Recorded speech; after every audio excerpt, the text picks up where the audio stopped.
Hello, everyone, and welcome back to our channel today. This week, we have been talking about the 5 Ds of success. We've been talking about reaching your goals and having success in any area of your life or business. And today, we are going to conclude that series by talking about stop self-sabotage. So have you ever just wanted something so bad, and yet something holds you back from really achieving the success you want? Or have you ever looked at other people and thought, why does everything seem to go well for that person? Why do they seem to finish and reach their goals? And yet I can't seem to do this. No matter what I do, nothing just seems to work out.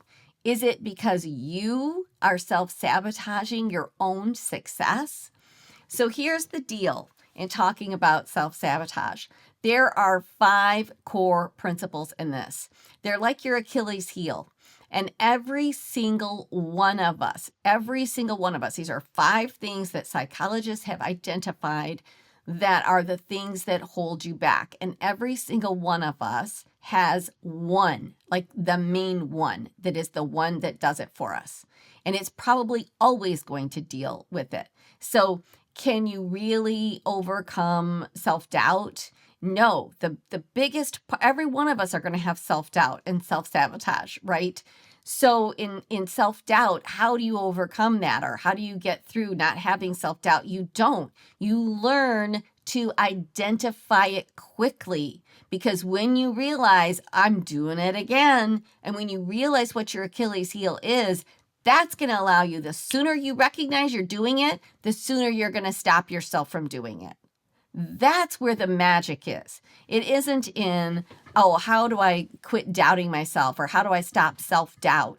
Or how can I stop self-sabotage? You know, all of us are inclined to do it. It's part of nature. And so what you need to do is to identify, what's my Achilles heel? What is it that is my go-to that I'm always falling on my sword? Like, what do I do? And when you start to realize what it actually is about you, oh my gosh, you will stop doing it. Or when you catch yourself doing it, you'll say, I'm doing it again. I need to stop right now. And I am not going to let this derail me. I am not letting this derail me. So it really is learning to identify. So we're going to go through these 5 things. And in this, I want you to say to yourself, which one am I? Now, probably most of you, we all have kind of like our main one. And then we have a secondary one that we could fall prey to if we allow ourselves, or if we're maybe a little bit more vulnerable, or if we're going through a difficult time. It depends on what's going on in our lives. There could be a secondary one. So when you can identify what's my 1 and then what is kind of my 2, then you will start to become empowered, because when you catch yourself doing it, you're like, no, I'm not doing that. I am not letting that happen to me. So let's begin. Let's talk about number 1. And number 1 is resignation. This is, like, for so many people, this is right up there with something that they do on a regular basis. And resignation is when you don't even start. You quit before you start. So you set a goal. Let me give an example of this. You set a goal. And like, let's say you decide, this is a simple goal, I'm going to make 5 phone calls a week. So maybe you're trying to make 5 lead calls a week to either get a sale, to get an appointment, to get business, to get whatever you're looking to do, right? So I'm going to make 5 calls a week. Resignation is you sit down to make the calls. You make a decision that that's what you're going to do. And you think about what the result will be. Like, if I make these 5 calls a day and I can get at least 1 sale per out of 5 calls, then I'm going to make this much money and this is going to be great. So that's the mindset. Like, you're just like, okay. So then you sit down and you start to make the 5 calls, and you're looking at your list, and this is resignation. Nobody on here is going to want this. Oh, why did I even think I could do this? I don't even have any good leads to begin with. I should go through all of my desk and I should write down some new leads. Like, you start to spiral about how this isn't really going to work because you don't have the necessary tools, resources, talent, education, whatever the case may be. So you actually quit before you even start because you talk yourself out of it that what you're doing isn't really going to work or isn't going to make a difference. Or why would that person even say yes? I've been going through a situation with myself recently, and I've taught this for years, so I know it. But as soon as I made a decision, then I made my list and I'm like, okay, now I need to get started. And then I started to look at my list and going, I don't know if I can come. They're going to think I'm crazy. They're going to think I'm stupid. Oh my gosh, what's going to happen if I do this? And then I start spiraling and talking myself out of it. So I'm not moving myself forward and I'm not doing it. So then I have to have the conversation with myself because I recognize I'm doing it. And then I'm like, what is the worst thing that's going to happen? You're going to make, these are the calls you decided to make. Out of 5 of them, not all of them are going to say yes. You already know that. But how are you going to learn? The only way you learn is by getting feedback from some people. So you've got to start making the calls just to get some feedback, and maybe you can tweak your presentation. Maybe you can tweak your ask. So then I was like, okay, I just need to dive in here. And it wasn't easy. It was hard. It was really hard.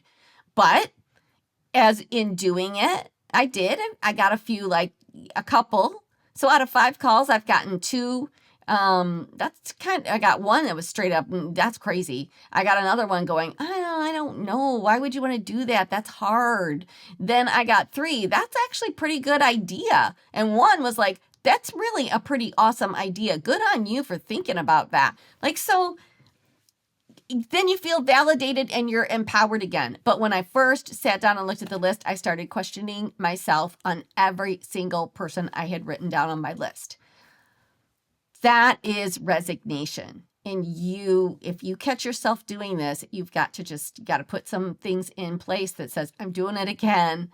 And this is ridiculous. I need to at least try because I'm not ever going to get a yes unless I try, unless I ask. You're never going to get a result if you don't ever actually try to get the result.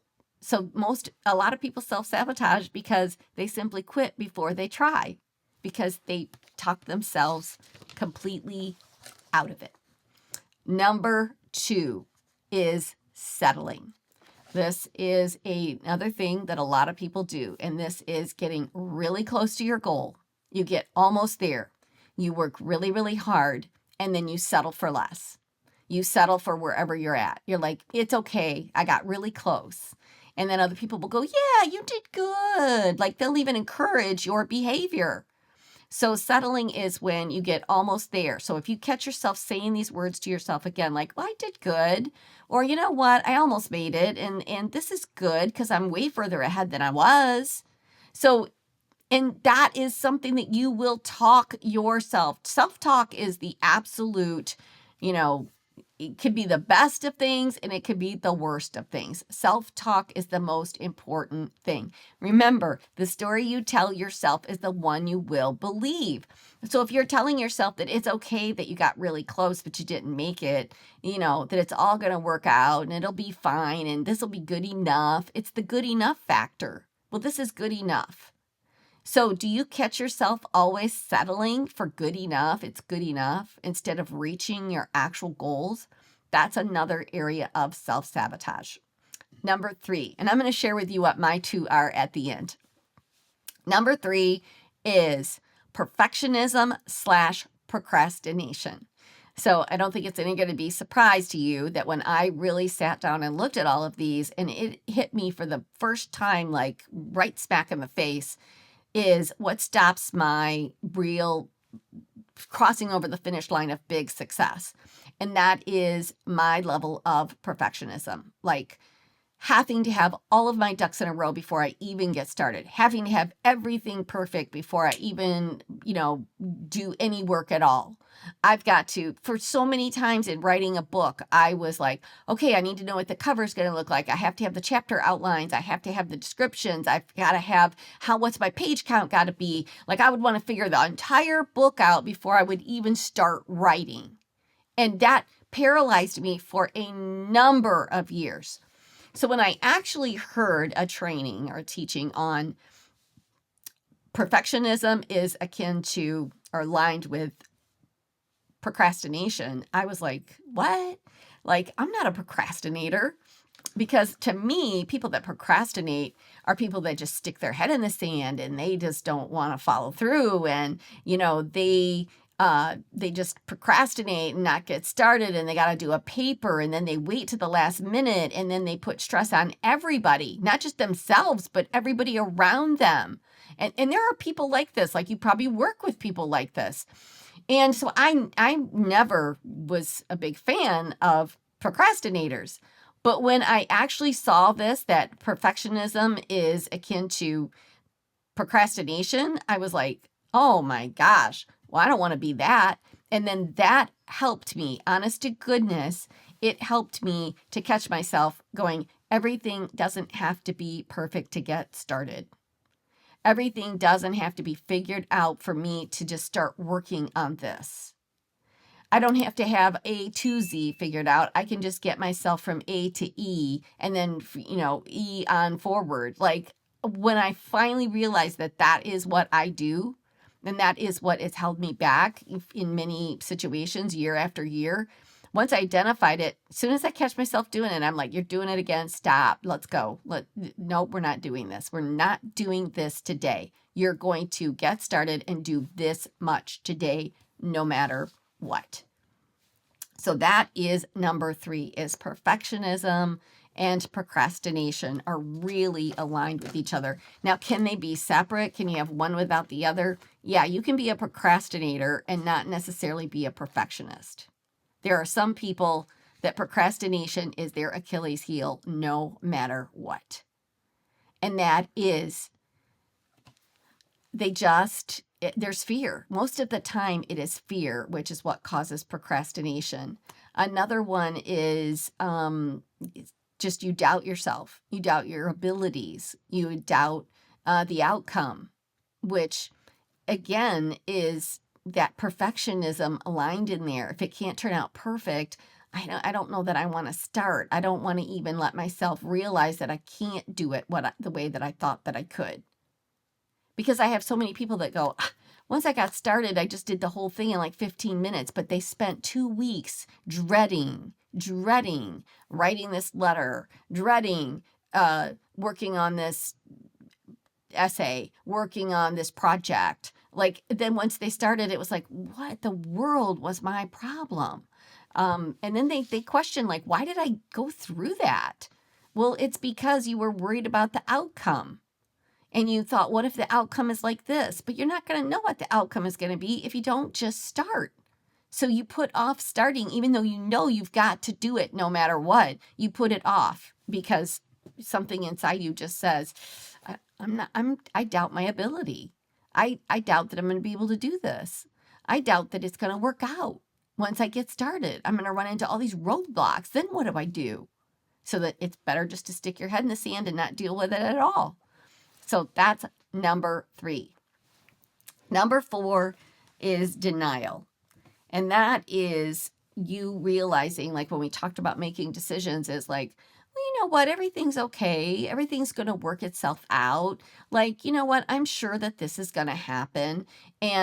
Or denial, like, I don't really have a problem.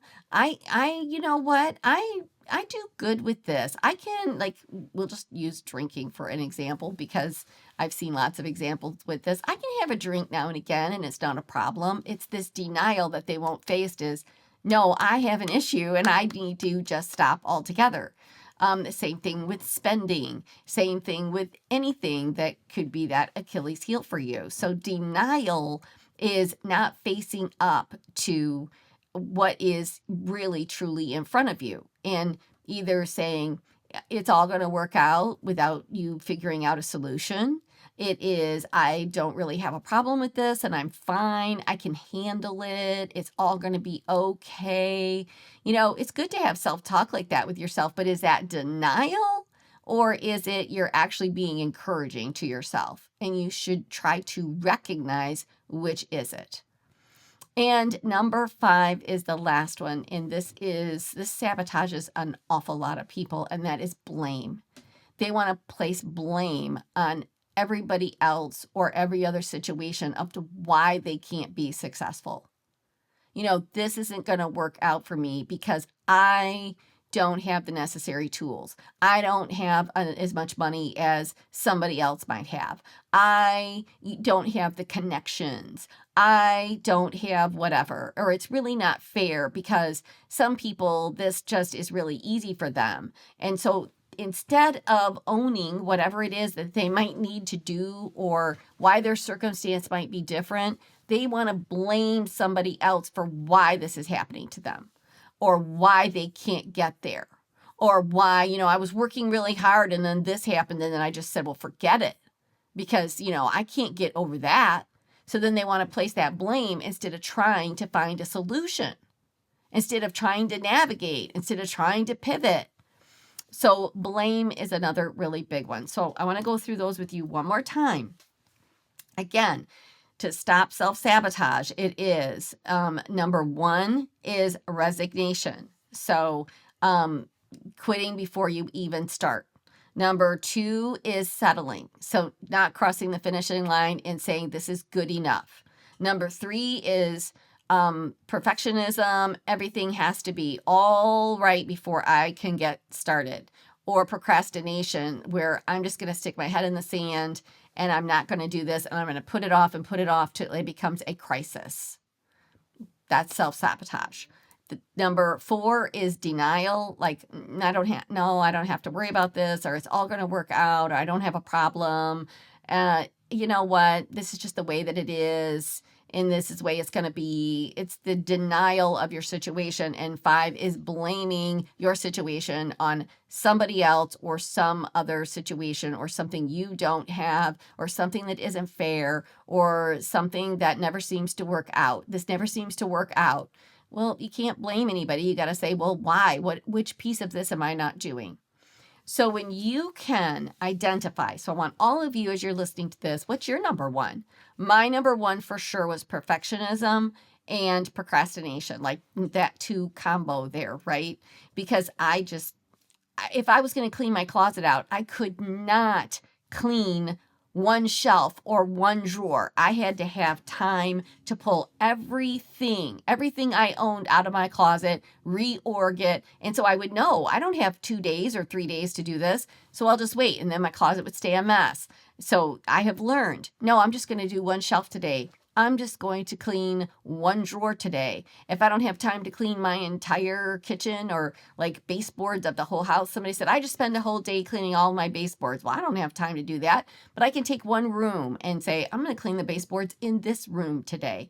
And so maybe not all the baseboards are cleaned at one time, but eventually they're all going to get cleaned. And so these are some of just really simple examples. There's, of course, bigger ones, but you just have to say, okay, which is the one I do? So for me, it's the perfectionism, procrastination. My number two is probably settling.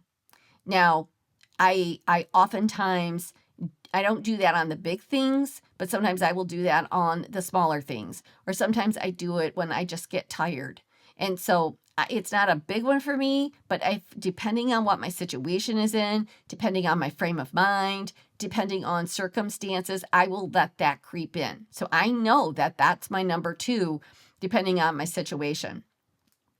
I don't deal with blame. I don't blame other people for what is going on with me. I mean, we all do all of these things every once in a while. I might have a pity party on a day and say, well, this isn't fair. I typically still don't blame people. I just get a pity party of it's not fair. And then I quickly say, well, life isn't fair. So like, what are you going to do about it? Let's go. Let's figure it out. Let's get a solution. I'm very solution oriented. That's my sort of superpower, if you will, is I really do try to find solutions for not only me, but for other people. And when I consult with companies, that's what I'm there to do. I'm there to find a solution to whatever problem it is that they have. And I'm pretty good at pulling back the weeds and finding it and understanding or coming up with ideas and throwing spaghetti on the wall. Like that's my superpower. So rarely is blame a thing. Denial is not really a thing. Resignation, every once in a while I'll do it, depending on my mood. Like these leads aren't even any good. I don't even know why I'm bothering. But then I'll say, well, that's ridiculous. I'm very quick to go, that's the most ridiculous thing you've ever said, because you're not going to know till you try. So let's go. So I can move past all those other ones pretty quickly. The hang up for me is getting in that trap of everything has to be perfect. And I really have come a long way in that, because I've learned to recognize it, address it, and move forward. So until you can do that, you're never really going to overcome that self-doubt, or because it's always going to just be hanging there and you're going to fall into the same patterns you've always fallen into. So I hope this was helpful for you today. Identify your one, identify your two, and then just identify that these are 5 categories that most individuals will fall into. And when you catch yourself saying one of these things, remember, self-talk is the most powerful thing you can have. Tell yourself, no, this isn't true. This just isn't true. What's fact? What's fiction? Like, write it out. What's actual factual about this, and what's fiction? What am I making up in my own mind? And then you will be able to utilize those 5 Ds and continue to move forward on any journey of success that you are looking for in your personal life, in your business life, in any area of your life. So thanks for watching, and don't forget to hit subscribe or like. Don't forget to share, and share this with your friends. Let them know this is a little series. We're trying to do kind of a series or a topic each week that we will sort of lean into and address, so that we don't have to have an hour-long training on it, so we can break it down into bite-sized nuggets that you can listen to. So thanks, everyone. I appreciate all of you so much, and I hope you enjoy what we're putting out to the universe. Thank you.